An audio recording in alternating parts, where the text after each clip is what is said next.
porções da narrativa que, quando a gente começa a ler com observação, a gente constata que é tudo invenção. É uma invenção posterior de mentes bem elaboradas, sabe? Que isso não existiu. Então, tem outras pessoas, outras tradições por trás. Quando a pessoa ela vai ler a Bíblia, ela tem que entender o seguinte: existe a narrativa e existe aquele que está por trás da narrativa. Então, eu tenho que observar quem está escrevendo e qual o interesse dele na narrativa e para quem ele está mandando aquela narrativa. Qual o poder que essa narrativa vai exercer sobre as pessoas.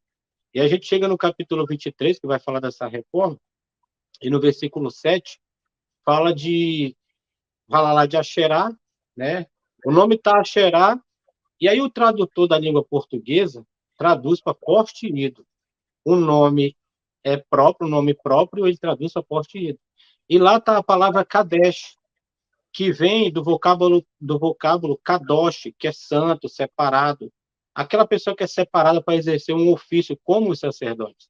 Então, ele pega a palavra Kadesh, tá entendendo? E traduz como garotos escandalosos, tá entendendo? Em outras passagens, muitas outras passagens, eles vai pegar essa palavra Kadesh e vai traduzir para prostitutas sexuais ou prostitutas cultuais, tá entendendo? Então, não só começando lá com a reforma, porque a reforma desses camaradas, segundo a narrativa, elas eram cruéis. O monoteísmo ele sempre foi colocado de forma cruel, tá entendendo? Da forma mais bizarra possível, com assassinato, com estupro, com queima de elementos culturais, destruição total de povos, entre outras coisas. Então, o escritor da narrativa, ele está muito tempo depois, tá entendendo? Por quê? Porque ele usa a narrativa, tá entendendo? Usando elementos do seu tempo, por quê? Porque a adoração ainda existe e quer eliminar aquela adoração, mas ele trata de colocar o escrito dele para um tempo anterior que não existiu. Né? É assim que eu vejo, tá entendendo? Eu já pesquiso isso há muito tempo e eu não consegui encontrar ainda esse Josias histórico. Às vezes eu vejo, hoje me mandaram um vídeo de um arqueólogo brasileiro e ele está lá numa localidade que foi achada.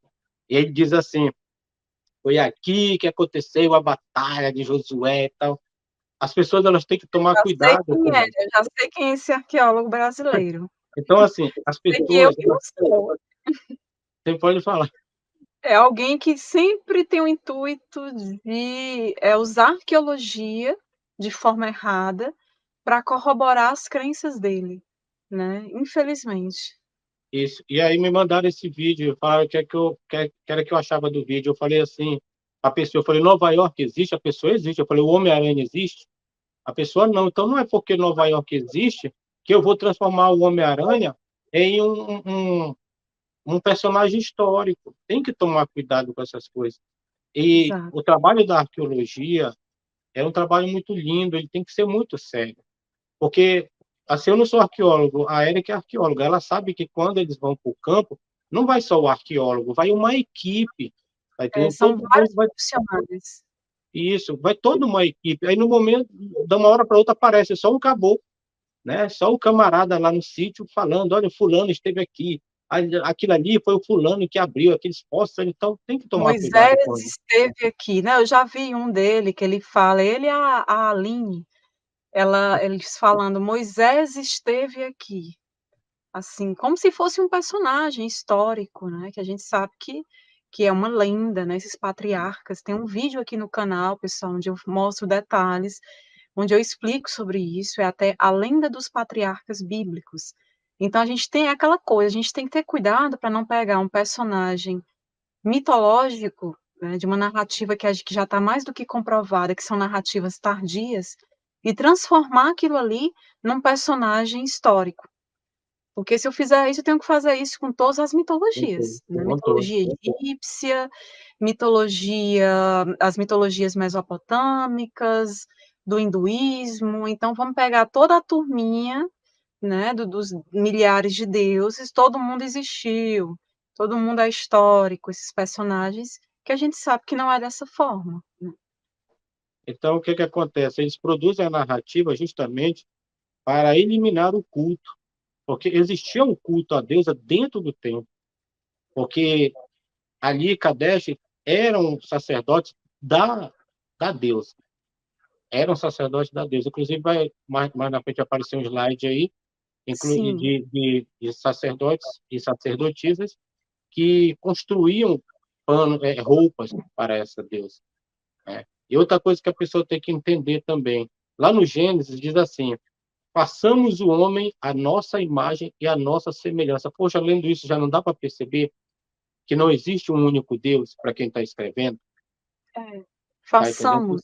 Isso. E ainda diz assim: e macho e fêmea assim foram feitos. Então, se o façamos conforme a nossa imagem e semelhança, fazendo homem e mulher, é sinal que a aprovação de deuses masculinos e femininos era normal na mente daquelas pessoas.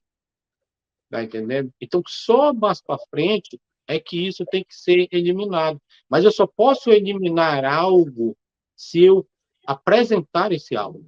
Não tem como eu eliminar uma coisa que não existe. Então, eu tenho que construir a narrativa daquilo que foi é, é, é, adorado entre esse povo, e mais na frente eu tenho que dar um jeito de tirar desse povo essa visão cultural, esse politeísmo. E foi isso que aconteceu dentro de Israel, dentro da comunidade judaica. E outra coisa que as pessoas elas têm que entender: judeus, judaísmo não existe antes da queda de Israel Norte. Não existe. Não existe povo étnico judeu antes do sexto século. Tá entendendo? Não É a existe. partir do sexto século antes da Era Comum em diante, Eles né, que vão a gente tem o começar a se declínio ali, organizar. a gente tem o declínio da região norte, Reino do E, Norte das terras altas de Canaã, Israel Norte, por algumas invasões, né, de vários povos, inclusive e, egípcios. Então, o pessoal começa a migrar para Judá, não é isso? os assírios, eles ocupam aquela região norte, eles fazem uma campanha contra a região, contra Israel Norte e Samaria. A elite é levada para o exílio assírio e muitas pessoas conseguem fugir para o sul. Mas quem foge para o sul são intelectuais, são pessoas que viviam bem lá na região norte. E quando elas chegam no sul, elas vão desenvolver esse local que era subdesenvolvido. Elas vão desenvolver esse local. Jerusalém, que havia apenas algumas aldeias, no decorrer de um tempo ali, de décadas, vai se tornar uma cidade-estado, que já vai entrar nessa área comercial, que vem dali da Arábia até o Egito, né? E aí eles vão sofrer uma campanha por Nabucodonosor e vão parar no cativeiro babilônico. É nessa saída do cativeiro babilônico é que eles vêm com mais poder. Inclusive, teve uma live que a gente fez junto, que eu apresentei uma passagem de Esdras e lá de Ezequiel, que deixa claro que essa galera que vem do cativeiro babilônico, né, é que vão exercer o poder sobre os camponeses, sobre aqueles que ficaram na região, que não foram levados para o cativeiro. Porque é uma pequena parcela só que foi levado, é só a parcela da elite. Mais nobres, né?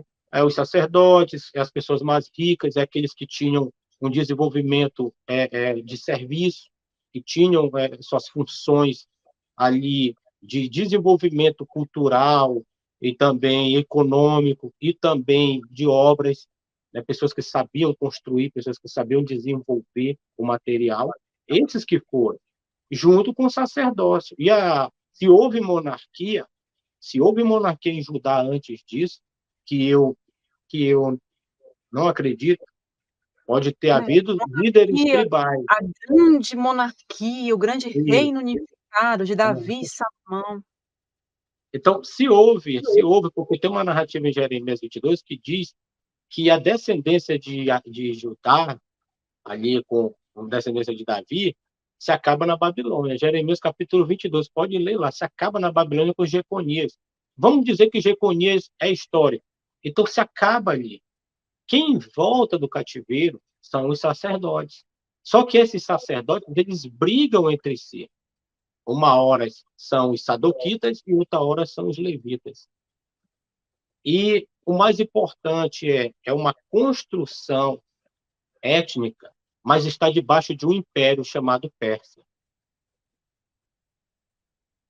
Isso aí. Perfeito. Perfeitas colocações, João.